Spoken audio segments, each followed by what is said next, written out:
Thank you very much for that very generous introduction, and it's wonderful to be here. Thank you all for joining today. These watershed grant programs, grants are very, very important. I first want to acknowledge and thank not only EPA, not only Fish and Wildlife, but the Obama administration. These are tough times in Washington. The Environmental Protection Agency has been under attack by factors in Washington, and they have stood strong on environmental issues. They have stood strong on the Chesapeake Bay.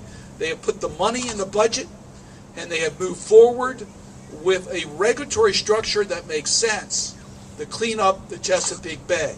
So I want to thank the Obama administration for its leadership, EPA, Fish and Wildlife, for what you have done to help us reclaim the Chesapeake Bay. Senator Mikulski has already been acknowledged, Sally Wango is here, but Senator Mikulski has been my partner. The two of us are really honored to represent the state of Maryland in the United States Senate, and she has been one of the great leaders in regards to making sure the money stays in the federal budget on her role on the Appropriations Committee. And I want to also acknowledge our congressional delegation, John Sarbanes, who holds the seat from the 3rd Congressional, or something about the 3rd Congressional.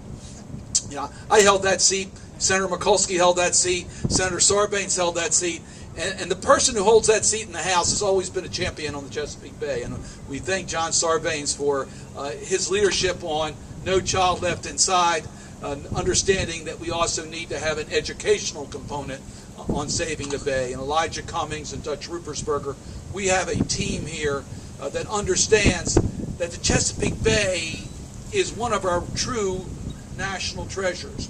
You all understand it's the largest estuary in North America. You understand 3,900 species. You understand it's $1 trillion to our economy. I go on and on and on about how important it is. It's iconic to our state, our history, and our future.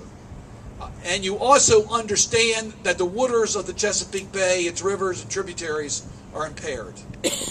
And we have a responsibility to do everything we can that science tells us we can do in order to repair this great body of water and to make sure it's available for future generations. There is no easy answer here. It takes a partnership and work. And that's why these grants are so significant, because they energize the private sector. They energize communities. They energize institutions. They energize people who take action to make a huge difference on us dealing with the causes of the impairment of the waters of the Chesapeake Bay. We need less nutrients going into the bay, less sediments, less phosphorus. And that means we got to deal with the issues of storm runoff.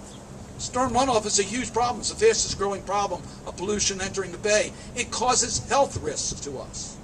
We need to do a better job. So when we talk about energizing the private sector to change a lot of this cement into ways that we can filter the water before it enters the watershed, that's big news. And that's what these grants are going to do. Or we talk about fencing so animal waste cannot enter into the Chesapeake Bay. That's a big deal. Restoring oysters, the filtering agent for the Chesapeake Bay. This is big news. And these grants, and there are 41 that will leverage, along with the grants, they leverage about $22 million in activity. That's going to make a real difference in our efforts. So that's why I'm just so proud of this program, so proud of so many people who are willing to step forward, putting up their own resources, their own time, their own ingenuity to figure out a way to get it done. We have used the most innovative approach to deal with our problems. I mentioned that this is, I think, the greatest water body, certainly in the United States and not in the world, the Chesapeake Bay. We've also are more advanced than any other community in dealing with the problems of an impaired great water body. We are the model for the country. We have put together the partnerships of state, local, federal governments, private sector to make a difference. We have model programs. We are willing to step forward to do things that can really turn the page and provide the right future. We've been prepared to do it. And these grant programs just reinforce those efforts, giving us the best models that will not only be used in the Chesapeake Bay, watershed, but will be used throughout the nation so that we can, in fact, reclaim more of our great water bodies in this country. So I am just so proud to participate with you today and to thank the 41 grantees in the watershed states that are receiving grants today. One of those who are receiving a grant today will be the Center for Urban Environment Research and Education at UMBC. And Stuart Schwartz, who is the Senior Research Scientist at the center, is with us today. I just really want to underscore what they're doing. Stuart's one of really the leaders in innovative ways to address water quality impacts on urban landscapes. You heard about one of the projects that he will be doing, and that is changing some of the concrete here into pervious surfaces so that we can filter the water before it enters into the Baltimore Harbor and goes into the Chesapeake Bay. It's that type of programs that really make a difference so that we can all walk around this inner harbor and be healthy.